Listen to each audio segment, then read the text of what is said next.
Sir, देश में जो किसान प्रदर्शन कर रहे थे उन सभी को दिल्ली में आने की अनुमति दे दी है, क्या कहेंगे इसके ऊपर?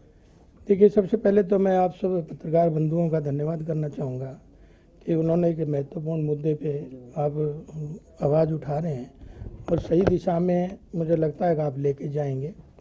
और रहा, देखिए, हमारी सरकार किसान को किसी तरह का भी नुकसान नहीं पहुंचाना चाहती, इसलिए इतने रास्ते में रुकावट करते हुए भी आपने देखा किसी पे भी कोई उंगली उठाने का काम नहीं करा। और दिल्ली बातचीत के लिए अगर कोई जाना चाहता है तो उसमें कोई दिक्कत नहीं है, क्योंकि देश के माननीय प्रधानमंत्री जी ने भी माना है कि भाई किसान बातचीत करना चाहता है तो हम तैयार हैं। प्रदेश के मुख्यमंत्री जी माननीय मनोहर लाल जी ने भी माना है कि भाई जो भी किसानों की समस्या है उसकी बातचीत के लिए तैयार है। और आपने देखा मेरे प्रदेश के अध्यक्ष जो कृषि मंत्री भी रहे हैं, कृषि को अच्छे तरह से जानते हैं, उन्होंने भी माना है कि किसी तरह की भी बातचीत करने के लिए हम तैयार हैं। लेकिन आज कृषि अध्यादेश जो है वो किसान के हित में है और निरंतर बार बार ये कहा भी गया है, लेकिन कुछ लोगों की अपनी राजनीतिक मजबूरियां हैं जिसकी वजह से इस तरह का आंदोलन चल रहा है।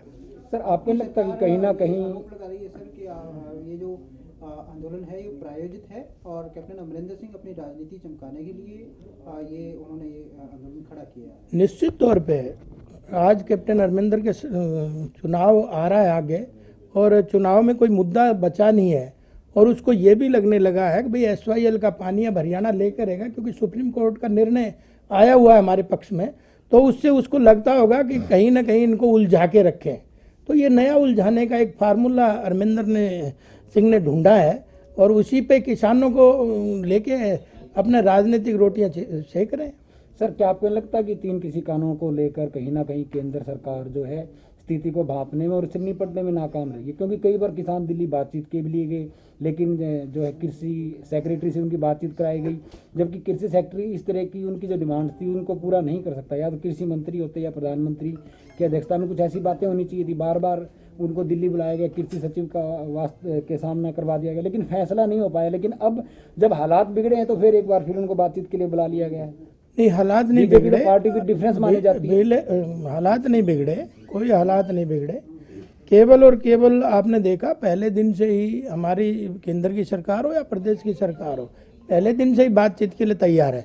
लेकिन किसान जाए, किसान की बात करें तो बातचीत अच्छे से हो सकती है, किसान हित में हो सकती है, लेकिन जब राजनीतिक लोग जाते हैं तो बातचीत का तो आपको पता यही रिजल्ट निकलता है। तो राजनीति ना करें, क्योंकि किसान का दर्द अगर कोई इस देश में जानता है तो वो आदरणीय मोदी जी, देश के प्रदेश के मुखिया मनोहर लाल जी। और आपने देखा भी होगा कि पिछले 6 साल में किसानों के लिए निरंतर नई नई घोषणाओं के साथ साथ उनके बेबूदी के लिए काम हमारी सरकार ने किया है। चाहे वो MSP बढ़ाने की बात हो, चाहे MSP पे खरीदने की बात हो, और चाहे वो मंडियां की संख्या बढ़ाने की बात हो, और चाहे वो बिजली और पानी बढ़ाने की बात हो, निरंतर उन पे काम किया है। और ऐसे अनेक चीज़ें हैं जो विस्तार से इस समय नहीं कही जाती, लेकिन मैं समझता हूँ अगर जो इस 6 साल में किसानों के लिए हमारी सरकार ने किया है वो काबिल तारीफ है। आज किसान भी मानता है। फिर किसान पीछे क्यों लगे आंदोलन में? क्या समझाने में नाकाम रहे? या अगर कांग्रेस विरोध कर रही है तो ठीक है सर, कांग्रेस सियासी पार्टी है, सियासत करेगी, लेकिन वो देश की एक नोटिफाइड जो है विपक्षी पार्टी भी है सर। वो लोकतंत्र में विपक्ष का भी एक अहम योगदान रहता है, उसकी तो सुननी चाहिए थी। कानून बनाने से पहले विभिन्न पक्षों से बात होनी चाहिए थी, अब भी तो की जा रही है। नहीं, विभिन्न पक्षों से पहले भी बातचीत हुई है। कई दिन आपने देखा कई महीनों के लिए इस मुद्दे को छोड़ा भी था, जो पब्लिकली भी गया था और सब किसानों में भी गया था, ऐसा नहीं है। और जब इसको कानून का रूप दिया जा रहा था उससे पहले बातचीत के लिए भी बुलाया गया था। ऐसा बिल्कुल नहीं है कि कोई तानाशाही है। आपने सीधे सीधे अगर देखा होगा तो हम से पहले दिन से तैयार थे।